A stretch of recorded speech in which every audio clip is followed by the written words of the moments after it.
It's time for another edition of Today I Learned. I presented last week 3 things that I learned. Be sure to check out those clips. And now I turn it over to Amir. You learned 3 things? Yeah, and you're about to learn 3 things too. I'm so excited to drop this knowledge into your small, empty brain. And I'm gonna fill it up with interesting facts that you can now go around feling good about yourself. I hope these are the only 3 things I will ever retain. You probably, because yeah. Let's go. It's hard for you to retain anything.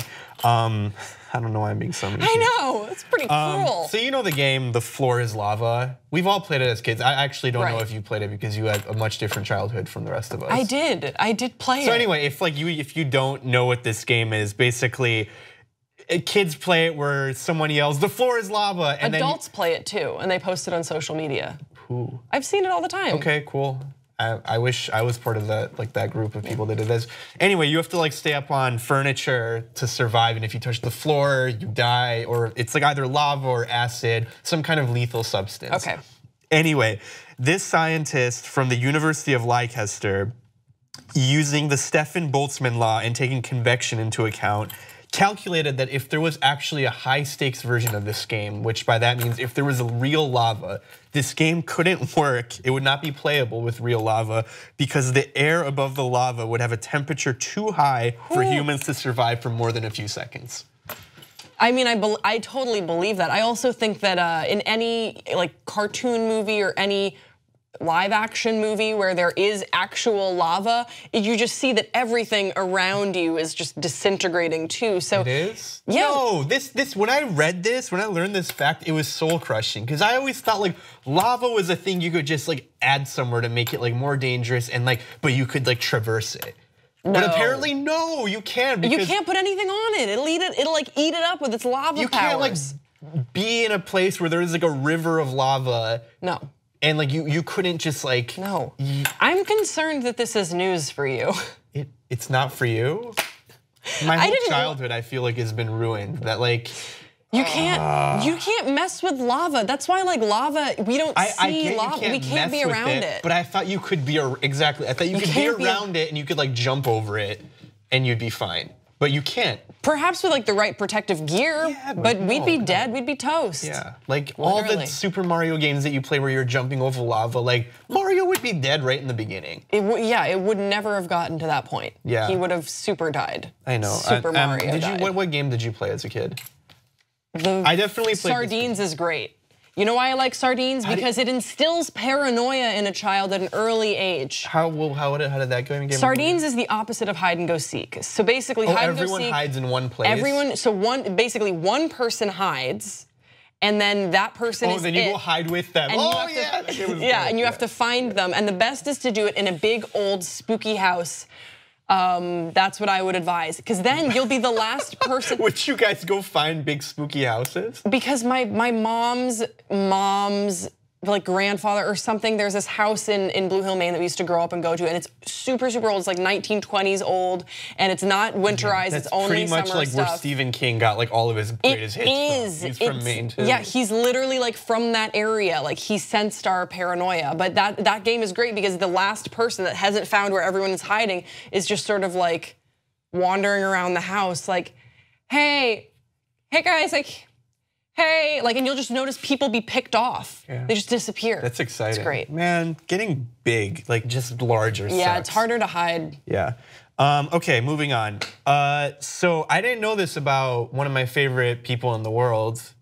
Might be controversial, but Guy Fieri, he actually officiates gay weddings. And I read this article from 2015 where he actually officiated 101 gay weddings. I need you to elaborate on this. Okay, so when this came out, people were very skeptical because there was rumors that he was actually very homophobic. Yes. You've heard about these rumors? Hell yes. Okay, I did not know about these rumors, but to give some context to it, back in 2011, there was reports that he made homophobic comments behind the scenes of his hit show, Diners, Drive-Ins, and Drives, Triple D. And a former producer of the show said that he needed, quote, protection from homosexuals, or at least advanced warning. Yes. So this was back. I knew that. That part I knew. The gay wedding part I didn't know. I didn't know about this, but I'm sure if I did hear about it before I read this story, I'd be like, yeah, of course. Look at this guy's frosted tips. So how long has he been officiating gay weddings? Do you know how long? As far as I've read, since at least when Florida decided it was legal to have same-sex marriage, and then there was like this big story about how he did 101 gay weddings in Miami. So this was before the federal ruling then?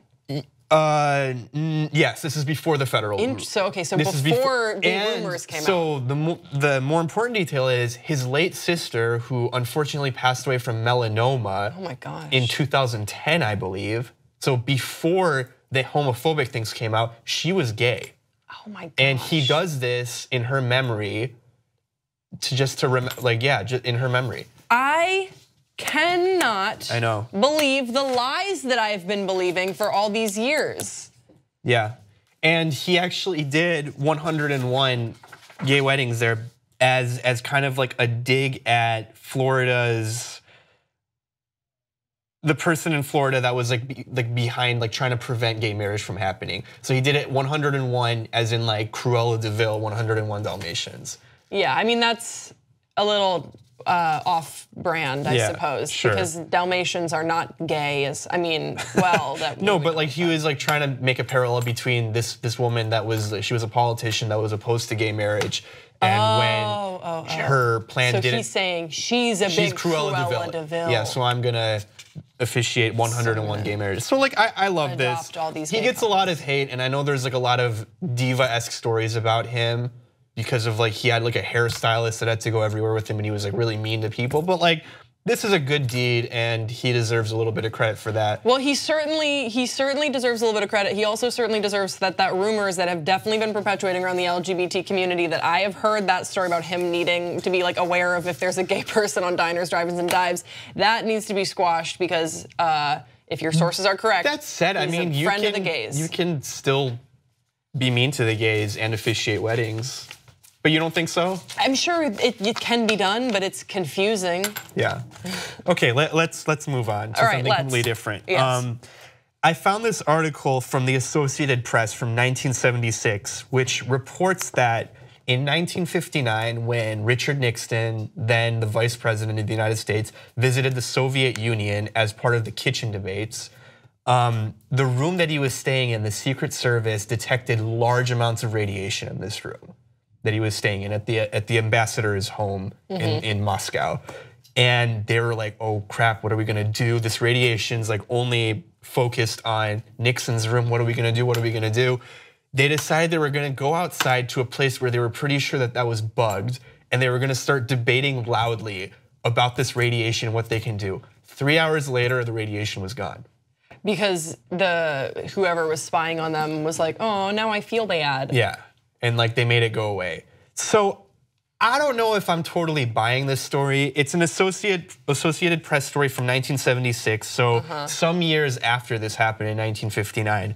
But this was still kind of like during the Cold War, and a lot of these stories would come out just to like fuel the fear and the propaganda behind all of this. So I don't know if I'm buying it, but it's really interesting to me. But what was more interesting to me was reading about the kitchen debates, which I think everyone should go read about. It was this whole event in 1959 in the middle of the Cold War where the US and Russia kind of went back and forth and debated the merits of communism and capitalism respectively. Whoa. Yeah, and like they built like sets in each other's countries. That's where so they sat down in like a fake kitchen and they would like debate like why capitalism is good, why communism is good, and it was like a hit all around the world. Yeah, I bet. I want to watch that. Anyway, these are the 3 things that I learned. I hope 3 things that you learned. I learned some things as well. We hope that you did too. That's gonna do it for us right now. We'll see you next time on Pop Trigger.